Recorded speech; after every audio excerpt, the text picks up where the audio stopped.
ba, ang kimchi, isang maasim na pagkain na gawa sa fermented na gulay, ay isa sa pinakamakatanyag na pagkain sa Korea. Madalas itong ginagamit bilang side dish sa halos lahat ng pagkain doon.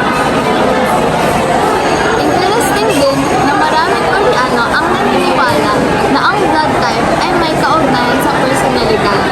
Halimbawa, may blood type A ay itinuturing na masipag, habang ang blood type B ay creative pero unpredictable.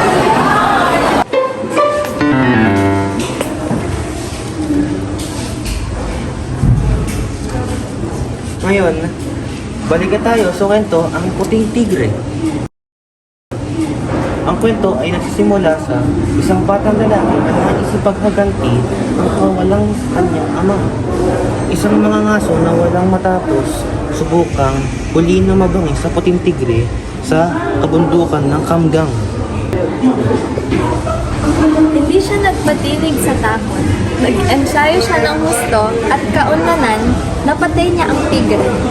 Ngunit sa loob ng tiyan nito, natagpuan niya ang kanyang ama na buhay pa at isang dalaga na nalunok din ng tigre. Nagkita muli ang mag-ama at sa huli, ikinasal ang binata sa dalaga. Napakagandang kwento, di ba? Kung gusto niyo ng mga kwentong puno ng aral at puso, sigurado magugustuhan niyo ang Puting Tigre. Huwag kalimutang basahin ito at ibahagi sa inyong mga kaibigan. Don't forget to like and subscribe and hit the notification bell for more updates. Lalaki sila sa ipaghagi. Yan. Balik ka tayo. Balik ka. Ngayon, balik tayo. Balik tayo. Tama, may blood type A ay itinuturing na masipag, habang ang blood Go! Don't forget to like and subscribe. And